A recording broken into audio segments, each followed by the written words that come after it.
You're listening to The Other 50%, a herstory of Hollywood. I'm Julie Harris Walker. This is the podcast where we hold the space for successful women in Hollywood to tell their stories. This week is the first in my New York series. I got to interview Lydia Dean Pilcher. She's a producer and executive producer in New York City, and she has done a lot of independent films, and recently did Queen of Katwe with Disney. Other titles she has done are The Sisterhood of Night, Cutie and the Boxer, When I Walk, You Don't Know Jack, Amelia, The Darjeeling Limited, Iron-Jawed Angels, Vanity Fair, Normal, Hysterical Blindness. I could go on for a very long time. She has done so many films. She also does a lot of important work with the Producers Guild of America and their Women's Impact Network. One of those projects recently produced is called The Ms. Factor, The Power of Female-Driven Content. And I'll put a link to this presentation on my website so that you can find it. You can follow us at theother50%.com or on iTunes under The Other 50%. We're also on Facebook and Twitter. On Twitter, it's Other50%. I also want to let you know that we now have merchandise. You can go to the website and click on the merchandise tab, and that will take you to the link. So if you wanted your subversive The Other 50% coffee cup to sit on your desk, now is the time. All right, here, have a listen. And any ambient noise is just that of New York City. What is your job? Well, I am a producer, and I am also an activist. And I think my key areas of activism are the environment, sustainability, and gender equality. You are right up my alley. How did you start? Take us all the way back. How did you get into this business in the first place? I grew up in Atlanta, Georgia, and always loved the movies. Had no idea of the industry or the business out there, and at the time when I was in high school, it certainly wasn't a career option that was being sort of laid out on the table. Yeah, how would you even know? But I loved movies, and I was pursuing journalism in college, which started to incorporate other media aside from print. And I was into photography and painting. I started doing radio and video, and then decided to go out to Stanford, and I did a documentary course one summer and felt like, visual storytelling was something that I should do. Like, why not? This is what I love, so why not? And I applied to NYU Graduate Film School, and then came to New York and did that program for 3 years. And pretty much stuck with documentaries throughout my film school, while everyone else around me was, kind of looking to be the next Scorsese or Spielberg. They were making the narrative about the homeless people in New York. Well, battered women, and as we called it back then, now it's domestic violence. And so, anyway, after working for a couple of years in nonfiction storytelling, I just, documentaries didn't have the vibrancy that they have today. It took a long time to get them up and going. And my friends were working on, dramatic features. So one day, my friend who was working on Scorsese's movie After Hours called me and said, I cannot find anybody to work all night. We're shooting 9 weeks of nights in New York. And I had just hung up the phone with the pornographer in the Midwest because I was researching a documentary on eroticism versus pornography. Where do you draw the line? As you do. And I said, I think I'm available. So that sort of launched my production career in features. I worked on studio films. What was your job on that job? I was the assistant location manager, and I worked the night shift on set. So it was a great experience. And from there, I did a few more movies in the location department. I started non-union production managing, became a DGA production manager, and then started line producing. And then in about 2003, I had done a few films at HBO, and I went to Colin Callender and Carrie Putnam and asked them if they would support me to begin developing material. And they gave me a producer deal. And I've had my company, Cine Mosaic, since then. And we produce independent films and documentaries. We are largely, I would say, half the movies that we do are female, driven. So you made that move from line producer to creative producer, and just by asking for it. How did you make that switch in your mind of this is what I'm going to do and I'm going to make it happen? Well, I knew that to develop material, you need some resources, right? You need some money to research, to develop material, to acquire rights to material, sometimes to engage, writers to help you with treatments and different things. So, and development wasn't where my career path had been so far. I had been on the production track, so I was interested in hiring an executive that did have development experience so that I could continue learning. Yeah, because usually people stick in one or the other. So it's interesting that you were able to make that transition. Yeah, and it kind of fit with what had sort of become my niche in terms of producing because I know how to make a movie, soup to nuts. Then, in working with the tour directors was of interest to me. I was financing things like Kama Sutra with Vermeer and Nair, Chinese box for Wang Wang, and we were selling international territories, withholding domestic, and making movies in that model, which is kind of what the studio does. Mm-hmm. In that model, as an independent, you're in profit before you start shooting. So I think that one thing I realized with the tour directors, I mean, it's very it's better for them if there's a partner that can be in the trench with them, and as opposed to having a sort of a gaggle of people that kind of make up all the skills that producers embody. So it was a niche that I was really comfortable in, and I was just ready to take it to the next level. That's great. Now, Mira, you consider an auteur director. Mm-hmm. You hardly ever hear that attributed to a woman. Mm. Are there more women, do you think, that you would call that? Oh yeah. I mean, I think there's a lot. Yeah. Yeah. The world needs to know there's a lot. Yeah. I mean, I think definitely. I mean, when you look at directors like Andrea Arnold, or I consider Catherine Bigelow an auteur director. Even that she does a lot of studio movies. I think she. Tour directors, in my mind, are directors who are really driven by a personal vision. Yeah. Now, through having this career where you're very busy, as looking at your credits, you have 1,000,000,002 of them. Mm-hmm. You also have children too, don't you? Mm-hmm. Yes. How many? I have a son who's 21. Oh my gosh. He's graduating college this year, and my daughter is 16. She's a junior in high school. Now, how did you do that while having this career? How did you manage it? Well, having children was always important to me. I always wanted to have kids, and I delayed having children because I wanted to make sure that my career was up on its legs before I added that onto my plate. And I'm interested in how it changes in different generations. I think it's in my generation, I think we have a lot of old moms, but I think that women are now feeling confident about having children younger and being able to integrate into their work life. And, the film business is particularly challenging because if you're a filmmaker, if you're a producer, or, an actor or director, there really is no routine to your life. And that's one of the most challenging parts of it, of doing what we do as mothers. But I have always just sort of, I would say you just sort of take it as it comes. Because to be a mom and do what we do, you have to kind of create the right situation for whatever it is that you're doing at that particular time and make it work.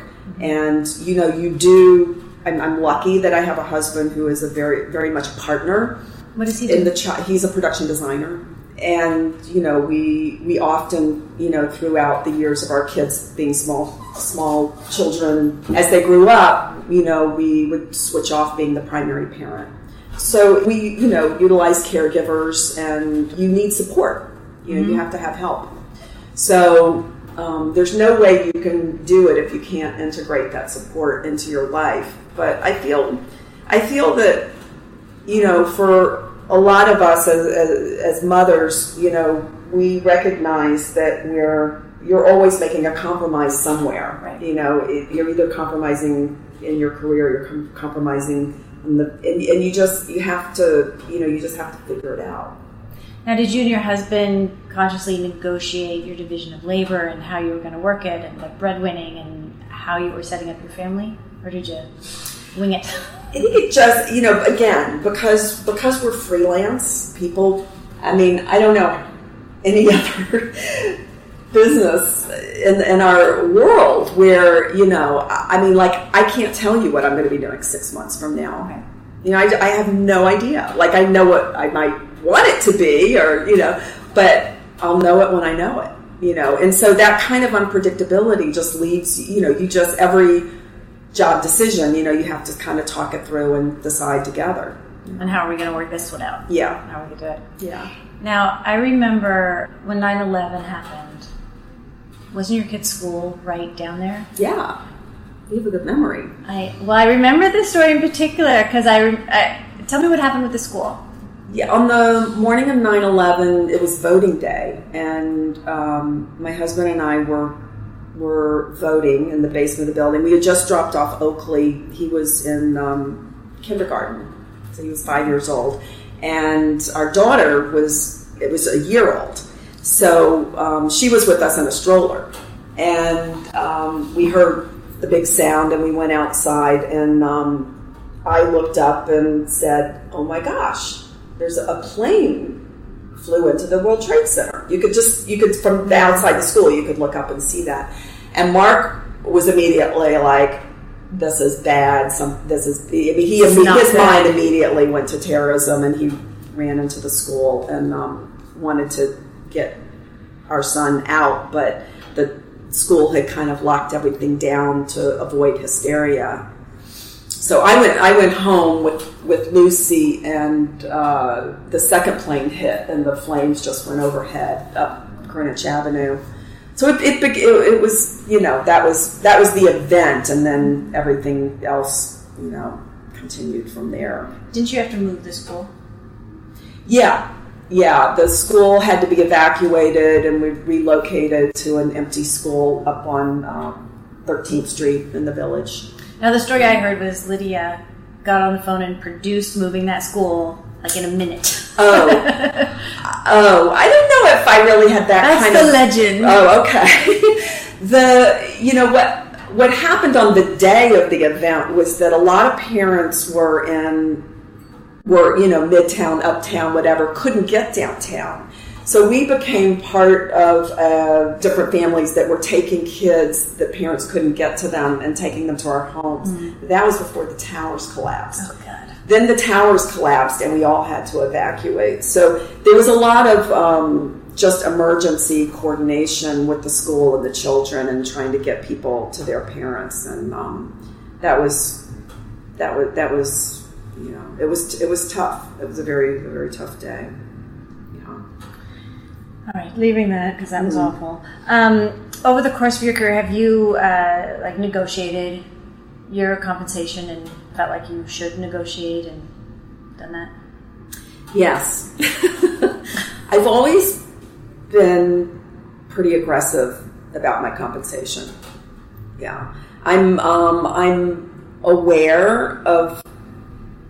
I'm very aware of what other deals are that people have in the business, and because I'm very independent film driven, a lot of times I'm making movies as labors of love, but I try to make sure that I just try to protect myself because of the amount of time and energy that I put into something, even if it's sweat equity, that there's a potential upside. Mm-hmm. And I think in terms of the industry itself, I try to just make sure my deals are fair.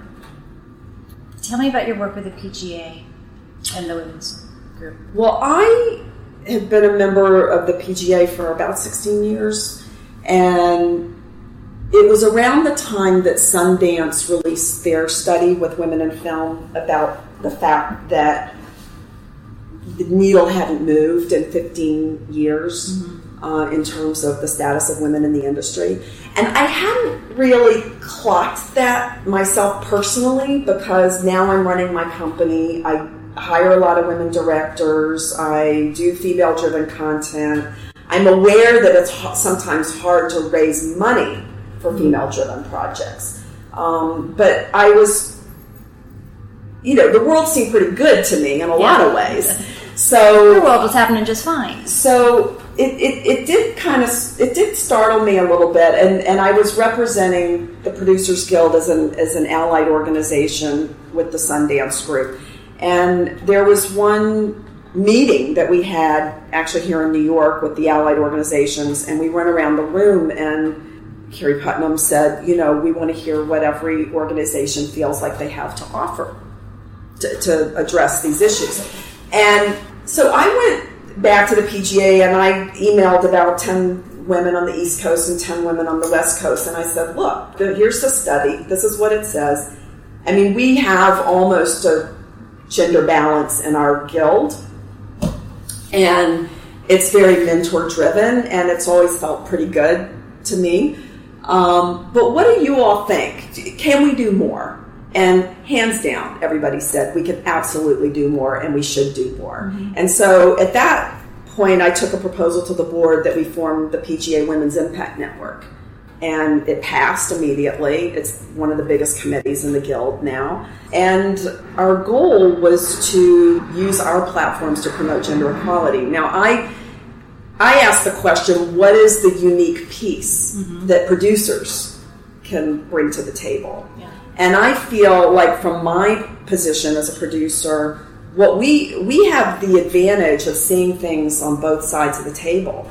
I mean, we're in the trench making the movies with all of the creative people and the technical crew. We're also financing. We're dealing with the financiers. We're also involved in marketing and distribution. So we're deeply on the studio side, the independent finance side, and the production side. So I felt like one of the things that was starting to sort of crystallize for me personally was this idea that people were saying female-driven content isn't commercial. And through my career, I had witnessed several different things. Like, I produced a lot of movies for Fox Searchlight. And like Claudia Lewis and Nancy Utley, I was aware, like at 5 years before, that they were really looking for female-driven models along those sides of like In Her Shoes, The Banger Sisters. These were female-driven films that had done very well for the company, and they had sort of seen that female audience, and they wanted to continue tapping into it. I also remember when I was at HBO, and Mira and I did a movie called Hysterical Blindness, and it was a very small film about 3 women. They were played by Jenna Rollins, Uma Thurman, and Juliette Lewis, and it was based on a play that was done at New York Theater Workshop. Uma was very much behind this project, and so we made this movie for like $6 million, at HBO, and it turned out to be, at the time, it was like the 3rd highest rated film that HBO had done, and it kind of blew the roof off the fact that there was a whole female audience out there that was virtually untapped. Yeah. And Carrie Putnam, who is a very strong voice, in this gender equality movement in our industry, was vice president at the time, and she was a big champion of bringing more female-driven content into production. And it's the same era as Real Women Have Curves. Yeah, and then subsequently to that, I did Disappearing Acts with Gina Prince Bythewood. These were HBO movies. I did Normal with Jane Anderson, Iron Jawed Angels with Katia Von Garnier. So during that time when Carrie was at the helm and very involved in greenlighting movies with Colin, a lot of women directors were getting work. So it was kind of showing to me where women were in charge, that women audiences were being more valued and women's storytelling was being more valued. So this was something that, as this whole thing with the study with Sundance was happening, and we were starting to see, all these things that people tell you, like women can't open movies. Well, women aren't funny. Women aren't funny. I mean, Doesn't make it true. Yeah. So Trainwreck. I mean, Jennifer Lawrence, Hunger Games. You know, you started to see these things being debunked, and so I thought that the first thing the Women's Impact Network should do was to put a toolkit together of all the data, and let's just look at the data and see how it measures up to what we see as these myths. So the Myth Factor Toolkit was ultimately what we produced, and the whole idea was to provide a lens to look at this data and look at the changing demographics of audience and really try to get executives caught up to where we are. Yeah. So that myth isn't true. And so that you can understand that, diversity actually is profitable, and by underserving audiences, they're leaving money on the table. What was the response to that? I think that it has been incredibly valuable for a lot of people because it was a positive, piece of information that you could then, incorporate it into your pitch packages and to your financing plans. It was something you could direct people to. We call it a toolkit because there's a lot of different sections to it, so you can kind of go in and pull whatever you want, to use to make the case for the kind of content that you're pitching. I think it's valuable, and I think we have to keep doing it and updating it and acknowledging it. It led me to a bigger conversation because as I was doing it in terms of gender with the Myth Factor Toolkit, I realized that we're really talking about diversity, multiculturalism. We're really talking about a bigger world that is becoming global. Yeah. So I taught a course at NYU last spring. I'm going to teach it again in January that they encouraged me to design, and it's called Disruption and Radical Transformation in the Entertainment Industry. Ooh, tell me more. And it really was something that organically grew out of my experience of writing the Myth Factor Toolkit and taking it broader. So that, we began the course by looking at the demographics of America and looking at the breakdown of the multicultural and what's happening in terms of the growth of the multicultural population in America. We also looked at the power of women as a market, which is growing, and we see significant growth. And the Myth Factor highlights things like women make 85% of consumer decisions in America, that we're heading toward a time when we will control 2/3 of consumer wealth in America. So women as a market are incredibly powerful. And I think part of the message is getting women to know that and to own it and realize how powerful we are as a united voice. In my course, the other element was the reality of the lion's share of American film business leaving domestic into the international realm and what that means for all of us, the growth of the internet and what digital culture means for all of us. And then we wrapped up the course with a focus on unconscious bias and how we can sort of break down the assumptions that we have that are based on perceptions or out-of-date ideas that we've actually moved beyond, to succeed in targeting our audiences more accurately. So that was the course. And it's great. I want to take it. Yeah. Yeah. What have you drawn from to prepare for that course? I drew from a lot of different sources. I really love the whole field of design thinking. And so Tim Brown's book, Change by Design, is a big one for me. And I've used, I read different books on unconscious bias. I like a lot of Clay Shirky's thinking and cognitive surplus. And then I really use a lot of my own experience. And last year I was in the middle of producing a movie called Queen of Katwe, which was a movie that Mir Nair directed. It's an all-African cast. It's a true African story a young African girl at the center of the story, and it was being made by Disney, who had never made a live action movie in Africa without animals.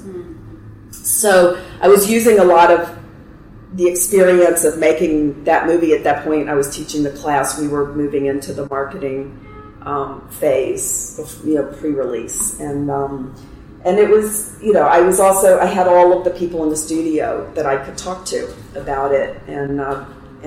So,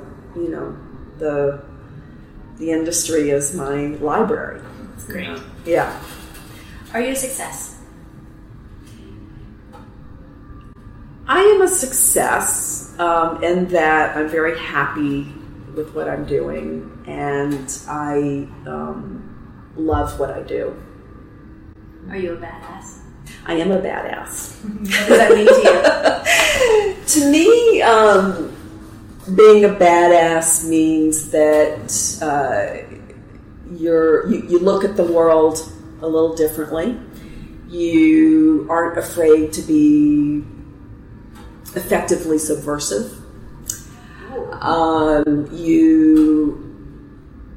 You accept the moral imperative to express yourself when you have something to say.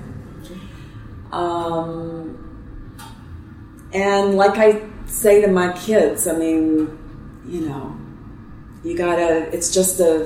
just navigating this balance of good and evil all the time in the world, and you just gotta sort of get out there and be one of the good folks. Do your part. Yeah.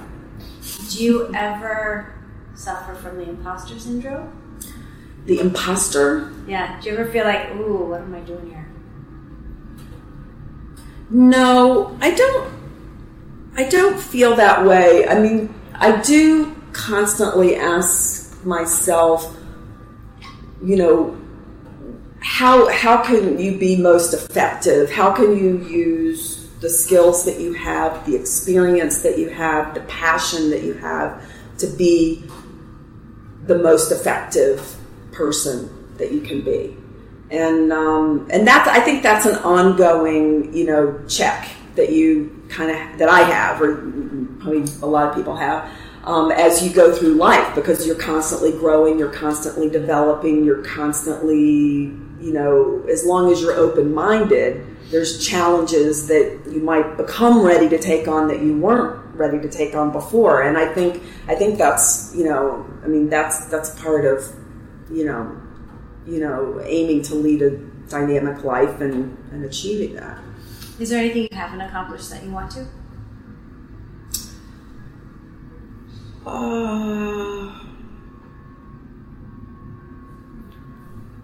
Grandchildren? That's like your accomplishment. You hear that, kids? Get to it. That's funny. Now, I do think about things, more that are more globally, that, like you mentioned 9/11 in our interview. And one of the things that really struck me around 9/11 was how people who, living in New York, we're walking down the street, as fast as we can, get out of my way, right? After 9/11, people who never said hi to me in the street in Tribeca were like, what can I do for you? People were giving blood, but too much blood that it couldn't even be used. It was the food, the everything, supplies, and then I asked myself, if there is that much innate human good inside all of us, that it takes a tragedy to come out to see, but it's there. We've proved that it's there. Then how can we have homeless people starving on the street? How can that happen? How can we not solve that? And that it's a question that sort of sticks in my mind all the time. That would be something that would be an amazing thing to conquer. What do you make of our current political backlash? Well, I am studying it very carefully right now because it's completely changing my syllabus for January for my class, because I am trying to, I think the thing that we didn't see coming, we really have to break it down and understand it better. Because there are a lot of people who are very angry at the establishment, and there's a lot of power that the media has without responsibility. And I think that, I spend a lot of time thinking about, the new term for unconscious bias is the progressive term now is conscious inclusiveness. So I think a lot about it because I had heard someone say at one point that there is a whole theory of an evolution of sympathies. And that theory is based on the idea that we all start out in with a tribal mentality, and we think about our own kind, and we think about our family and the survival of the fittest. And then as we evolve, we, can reach out to understand a global kind. And so I think we're all on a different spectrum in terms of the evolution of sympathies and that ability to empathize. And that's part of, when you look at what the backlash is, the statistics show that we're dealing with extremely wealthy, powerful people, and we're dealing with a large uneducated population in our country. So to bridge that divide is not simple. No. And I don't think that we had, none of us had really understood how that could get, manipulated into the situation that we are now. What would you say to young women who are just coming up in this business? Well,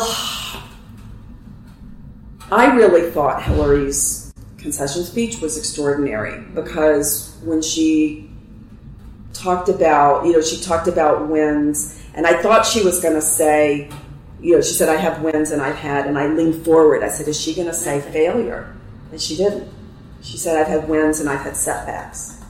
And I think the thing that so many of us, all of us, wanted was just that image of a woman in that office, and because it would mean what it would mean. And so many people talked about their daughters and their young girls, and she knew she hadn't delivered that. Yeah. But I thought that she was so amazing and generous, because she talked about the campaign and how much of an honor it was to be part of the campaign, and how much it meant. She didn't say it was all for nothing. She thought it was all for something, and it is all for something. It's not a failure, it's a setback. Even though she must be devastated. We're all devastated. But the young, when she spoke to the young girls and said, don't you ever let anybody say, that you have to give up your dreams. She acknowledged what she didn't fulfill, but what she didn't want to have, any of us give up on.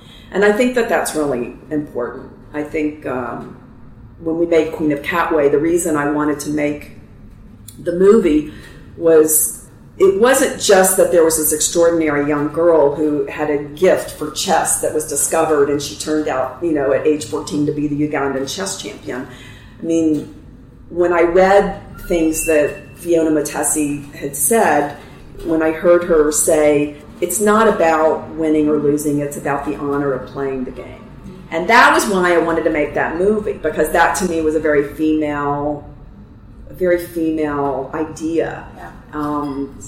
And I think we have our work cut out for us, and it's a challenge that we have no choice, but to accept. And I do think that it's a matter of time, but and I think that we're going to have 4 years of a lot of turmoil and conflict in our culture. What do you think our next step is as women?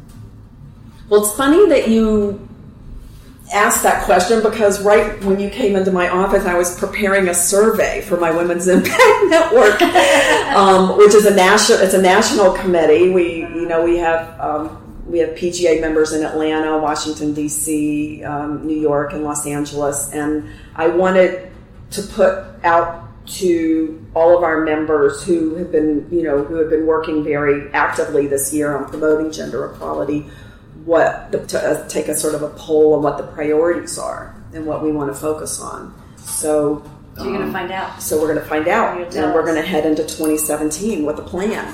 Good. Did you have a mentor? I've had a few mentors along the way that have been mentors to me in different facets of my career. Do you mentor? I mentor a lot. Yeah, I mentor a lot, and I love all my mentees. We have a very active internship program here at Cine Mosaic, and we're small enough that everybody can kind of get involved in everything that we're doing, and it's rewarding, to work with young women and people who are looking to make material that will make a difference. Yeah, great. Do you have some production stories, like crazy things that happen? I'll tell you a different kind of story. Okay. I think, one of the things, and you had also asked, like, what do you say to young women, and what I say to filmmakers in general is, when we make movies, we are, kind of, at the same time, we're mirroring our reality, what the world looks like to us, but we also are creating worlds and can think about what we want the world to look like.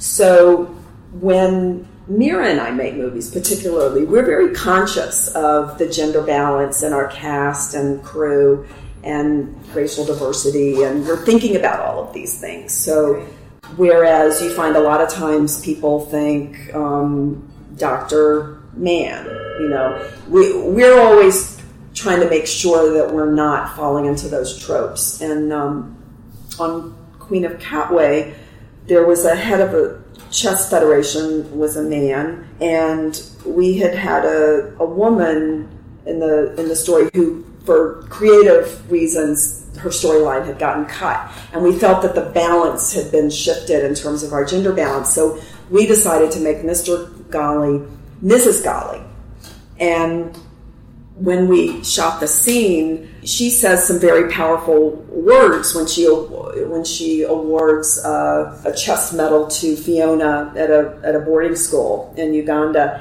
And I realized how the words sounded so different with this woman saying them than it would have with the man saying, because she's saying, I'm awarding this medal to a young girl who plays with the strength of a python and the stealth and such aggression in a young girl is rarely seen, and it's a treasure. Mm. And these were real words that had been said, and I just realized as, Mrs. Ghali was saying it, you had that feeling that this is something this woman had been wanting to say, and now she had a chance to say it, Yeah.